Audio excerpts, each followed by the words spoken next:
Hello students, आज हम बात करने वाले हैं बैकमान रीअरेंजमेंट रिएक्शन के बारे में। तो चलिए शुरू करते हैं। बैकमान रीअरेंजमेंट रिएक्शन क्या होती है? It is a simple conversion of oxime into amides in presence of acid. यानी एसिड की प्रेजेंस में ऑक्सिम का एमाइड में कन्वर्जन होना बैकमान रीअरेंजमेंट कहलाता है। चलिए रिएक्शन देखते हैं, जिसमें हमने एक कीटो ऑक्सिम लिया है तो एल्काइल ग्रुप के साथ, और एसिड की प्रेजेंस में इसको ट्रीट किया तो ये एमाइड में कन्वर्ट हो गया। This reaction is Beckmann rearrangement reaction. चलिए इसकी मैकेनिज्म शुरू करते हैं। मैकेनिज्म बहुत सिंपल होने वाली है, 3 स्टेप्स में है, छोटी सी मैकेनिज्म के साथ शुरू करते हैं। नंबर फर्स्ट स्टेप मैकेनिज्म का, जिसका नाम है प्रोटोनेशन ऑफ ऑक्सिम। इस स्टेप में सबसे पहले काम ऑक्सिम का प्रोटोनेशन होगा। तो ये ऑक्सिम आपने जो लिया है, उस ऑक्सिम का प्रोटोनेशन हो रहा है, प्रोटॉन आ रहा है आपके एसिड में से। तो ये प्रोटॉन यहाँ हाइड्रोक्साइल ग्रुप के साथ कनेक्ट हो जाएगा और OH2 ऊपर पॉजिटिव चार्ज आ गया। देन हीट होने पर यहाँ से वाटर रिमूव हो जाएगा, तो ये पॉजिटिव चार्ज मूव होकर नाइट्रोजन पर पहुँच जाएगा और ये फॉर्म हो गया नाइट्रिलियम आयन। सेकेंड स्टेप में ये नाइट्रिलियम आयन जो है मूव कराया आगे, और यहाँ पर स्टेप का नाम दिया है माइग्रेशन ऑफ एल्काइल ग्रुप। यानी इस स्टेप के अंदर इस नाइट्रिलियम आयन में एल्काइल ग्रुप का माइग्रेशन होना है, कार्बन से शिफ्ट होकर नाइट्रोजन पर पहुँचना है।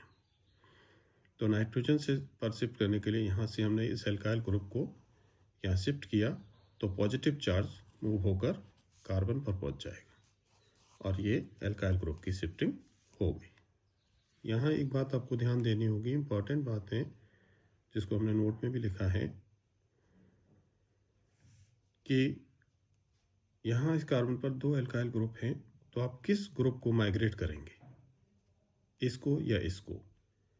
तो ये बात ध्यान देने के लिए यहाँ हमने नोट लिखा है, migrating group is always anti to the hydroxyl group. यानी फर्स्ट स्टेप में जो आपने ऑक्सिम लिया है, उस ऑक्सिम में हाइड्रोक्साइल ग्रुप का अपोजिट एल्काइल ग्रुप ही हमेशा माइग्रेट होगा। इस बात का ध्यान रखेंगे। तो इसीलिए इस वाले एल्काइल ग्रुप को हमने यहाँ माइग्रेट कराया। अब स्टेप नंबर थर्ड में हाइड्रोलिसिस ऑफ नाइट्रिलियम आयन। तो सेकेंड स्टेप से बना हुआ माइग्रेटेड नाइट्रिलियम आयन लेकर आते हैं और वहाँ वाटर से रिएक्शन कराई, तो वाटर अटैच हो जाता है इस कार्बन पर जहाँ पॉजिटिव चार्ज है, और पॉजिटिव चार्ज मूव करके ऑक्सीजन पर पहुँच जाता है।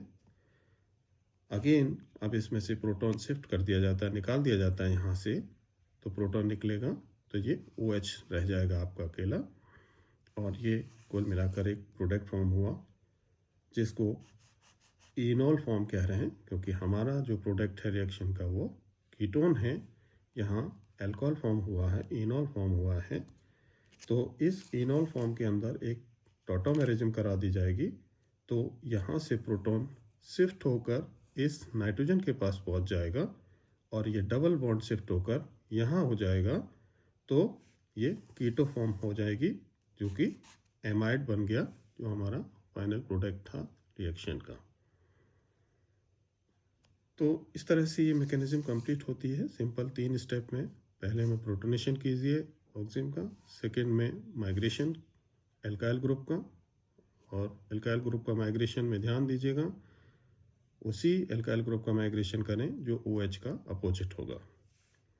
थर्ड स्टेप में नाइट्रिलियम आयन का हाइड्रोलिसिस कीजिए और इनॉल फॉर्म बनेगा, फिर इनॉल फॉर्म के अंदर टाइटोमेरिज्म करने पर एमाइड आपका फॉर्म हो जाता है। यहाँ एक और रिएक्शन हमने दे दी है, जिसमें फिनाइल ग्रुप के साथ दिए है, तो सिमिलर वे में ये भी रिएक्शन हो जाएगी आपकी। साथ ही एक और नोट लिखा है यहाँ पर कि शुरुआत में आपने कीटो ऑक्सिम यूज़ किया था, क्या एल्डो ऑक्सिम यूज़ नहीं कर सकते? कर सकते हैं, बट बहुत जनरल रिएक्शन नहीं होती है, वो जनरली जो यूज़ किया जाता है वो कीटोऑक्सिम ही यूज़ होता है। नेक्स्ट पॉइंट और लिखा है यहाँ पर, ये रिएक्शन इंपॉर्टेंट होती है सिंथेसिस ऑफ कैप्रोलैक्टम। कैप्रोलैक्टम एक इम्पॉर्टेंट कंपाउंड है जो कि एज ए प्रिकर्सर यूज़ होता है नायलॉन 6 के सिंथेसिस में। तो इसी प्रोसेस के थ्रू कैप्रोलैक्टम बनाया जाता है। तो कैसे बनता है यहाँ हमने एक बंद करके आपको दिखाया है इसमें।